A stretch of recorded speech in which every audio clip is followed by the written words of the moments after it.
Nós estaremos ouvindo a mensagem do pastor Edson Bezerra, da Primeira Igreja Batista de Angra dos Reis. Pastor Edson, há mais de 20 anos, pastor desta igreja, com um trabalho maravilhoso em toda aquela região, mas também um homem antenado, um pastor contemporâneo do nosso tempo, que enxerga além. Vamos lá? Graça e paz, querido, da parte de Deus Pai e de Cristo Jesus, nosso Senhor. É muito bom nós estarmos juntos nessa conferência, Conferência Família Brasil 2020, promovida pela Rede Church, unindo a Igreja de Jesus em torno da família. Isso é extremamente poderoso, relevante e significativo. Sou Edson Bezerra, sou pastor na Primeira Igreja Batista em Angra dos Reis há 24 anos. E eu percebo claramente o quanto uma família tem um poder de alcançar gerações.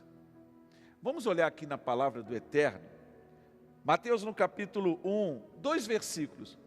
Eu quero começar essa palavra a você falando sobre esses 2 versículos que diz assim: registro da genealogia de Jesus Cristo, filho de Davi, filho de Abraão.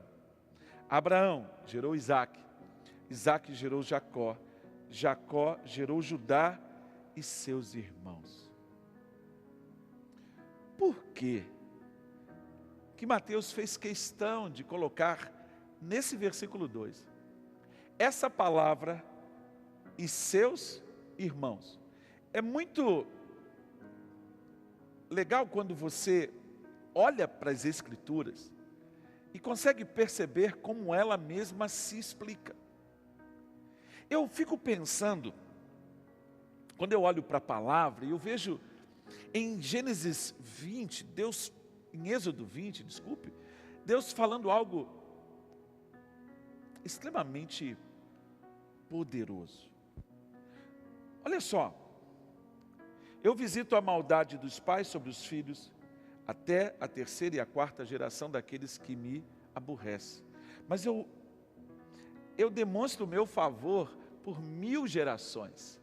Você consegue entender isso? 1000 gerações? O meu Deus, Yahvé, o Deus Todo-Poderoso, é um Deus geracional. Ele ama abençoar famílias. Quando você olha lá para Mateus no capítulo 1 e você vê Abraão, ele disse para Abraão: Abraão, olha só, eu vou abençoar você de tal forma que todas as famílias da terra serão benditas, serão abençoadas por causa de você.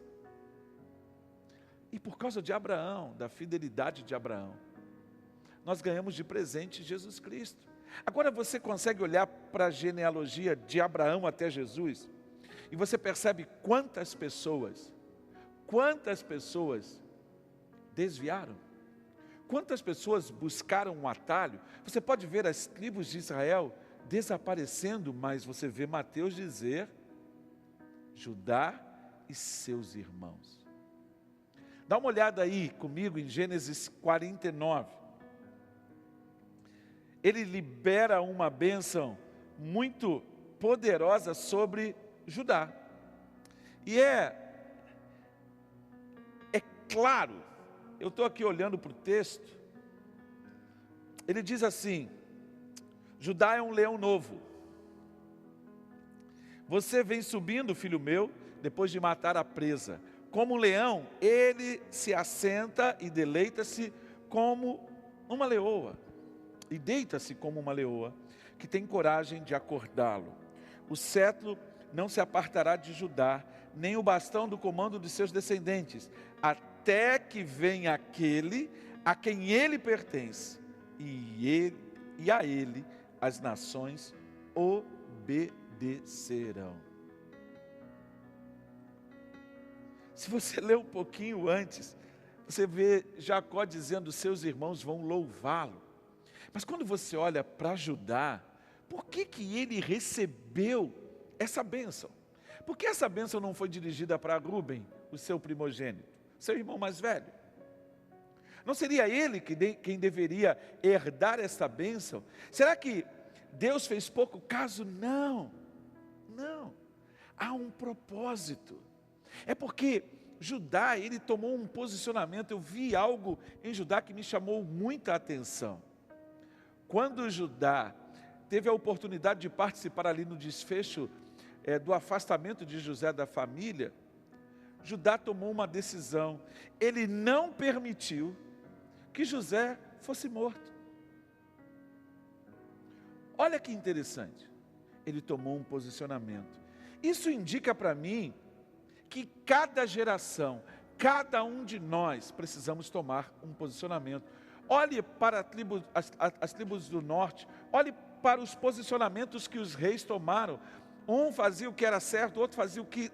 Eles simplesmente se perderam ao ponto de desaparecerem. Quando você olha para isso, você percebe a nossa responsabilidade. Não existe plano B. Não existe. Isaías deixa muito claro que o governo estará sobre os ombros de Jesus. Ele é o cabeça. A igreja é o seu corpo. Pastores, apóstolos, evangelistas, profetas, mestres, conduzindo até que todo o corpo chegue à plenitude do conhecimento de Cristo. Então você começa a perceber que não existe plano B. É por isso que há um desafio para nós nesse tempo. Há um desafio tão grande para nós. Porque nós precisamos alinhar a nossa mente. É um alinhamento de pensamento. Será que nós não estamos tão secularizados? Nossa mente se tornou uma mente greco-romana. Nós não pensamos mais como Cristo pensa. A nossa forma de agir não é mais cristocêntrica. O nosso desafio, ele é um desafio extremamente grande. Grande porque nós somos levados. E eu queria chamar a sua atenção exatamente para isso. Jeremias no capítulo 6, versículo 16, você vê o profeta falando para o povo antes do cativeiro: ponham sinais encruzilhadas, perguntem pelo caminho dos antigos. Perguntem pelo caminho antigo. Qual foi a resposta do povo? Nós não seguiremos. Essa foi a resposta que o povo deu. Porque o povo não quis trilhar o caminho antigo, voltar ao princípio. Nossa mente precisa voltar para entender que nós somos fruto de uma sociedade judaico-cristã. Os nossos fundamentos estão estabelecidos nisto. Nós não podemos fugir disto. Por isso o desafio nosso, o grande desafio que nós temos, é refletir a glória de Deus através da família. Como? É simples. Nós precisamos ser capazes de gerar na nossa casa, nas nossas famílias, sobre os nossos filhos, uma identidade de Cristo, para que eles possam cumprir o seu propósito. Olha para Romanos no capítulo 8. Olha para Romanos no capítulo 8. Quando Paulo fala de uma forma clara, que agora Jesus, 8:29, Jesus agora, ele deixou de ser o unigênito e ele é o primogênito entre muitos irmãos. O propósito é que nós sejamos iguais a Jesus. Como é que eu vou refletir o caráter de Jesus, se a identidade de Jesus não for formada em mim? Como é que eu vou refletir a glória do céu, se o céu não andar em mim? Se eu não refletir isso no meu dia a dia? Eu vou voltar a esse ponto. Nós estamos pensando como pensam os homens desse tempo. Mas espera aí, você está sendo tão radical? Não. Eu não estou sendo radical. É que nós precisamos pensar. Mas pensar segundo a mente de Cristo. Foi essa a identidade que nós recebemos. O Espírito Santo fala no meu espírito. Ele ministra no meu espírito, porque agora o meu espírito foi recriado em Cristo. Então Deus fala comigo por meio da sua palavra. Eu ouço a voz do Espírito.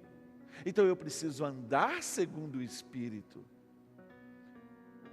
A gente tem que parar de pensar na família dessa forma bucólica, dessa forma romântica.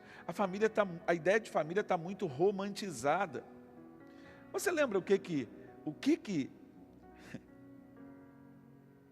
qual foi a palavra de Abraão de Isaac para Jacó? Qual foi a palavra? Olha, vai lá e casa. Toma uma das filhas de... O que aconteceu? Ele tomou uma ou duas filhas? Duas. Teve consequências. Olha a narrativa dos filhos de Lia. Olha os nomes que ela foi colocando. Não, agora vai dar certo. Agora meu marido vai me reconhecer, vai me amar. Jacó cometeu vários erros. Você olha para Jacó no Val do Jaboque, você percebe que ele teve que ser alinhado. Ele precisou ser corrigido. Se a família de Jacó era disfuncional, a minha não vai ser. Nós estamos num contexto de famílias disfuncionais. É exatamente isso mesmo. E essas famílias disfuncionais, elas podem ser saradas, elas podem ser curadas, elas podem ser restauradas, porque a palavra de Deus traz cura. O relacionamento com Cristo transforma. Tudo é mudado quando eu me rendo diante de Cristo. Então eu penso numa outra perspectiva. Eu não penso mais como pensam os homens desse tempo. Eu começo a me mover na revelação do Espírito Santo. Então eu ando segundo a palavra. Se a gente continuar simplesmente secularizando, nós vamos esvaziando da nossa essência. Você vai ver os irmãos de Judá diante do trono do Cordeiro, porque os propósitos de Deus não são frustrados. Mas você vê na genealogia de Jesus, Judá. Então você começa a entender que não há problema algum nisso. Mas se eu não entendo isso, eu perco a oportunidade de gerar no meu filho, gerar nos meus filhos a identidade, porque isso família fala de propósito, família fala de destino. Uma família existe para gerar a identidade e destino do céu. O projeto de Deus era esse, sempre foi esse. O pecado é que criou uma distorção. Se você olhar para a palavra de Deus, olha lá em Romanos no capítulo 8. Olha lá em Romanos no capítulo 8, você vai ver que a criação aguarda o quê? Com ardente expectativa a manifestação dos filhos. Por quê? Porque a criação quer ter um encontro com o Pai. A mulher que está sofrendo, ela quer e deseja conhecer o Pai. Os filhos que são órfãos de pais vivos, eles desejam conhecer o Pai. Porque é a vida do Pai, é a vida do trono de Deus que corre através de nós e nos restaura. Então a família precisa voltar para Deus, a família precisa correr para o eterno, precisa correr para o Senhor, precisa mover-se para Deus. A minha oração é que você hoje seja alinhado com o propósito de Deus. Por quê? Porque toda essa terra anseia por conhecer o Pai. É por isso que o coração deles está vazio de significado. Eu quero orar por você, Pai, em nome de Jesus. Que a família no Brasil revele a glória do Pai, para que os teus propósitos sejam cumpridos e manifestos nesta terra, para a glória do teu próprio nome. Amém. Seja abençoado em nome de Jesus.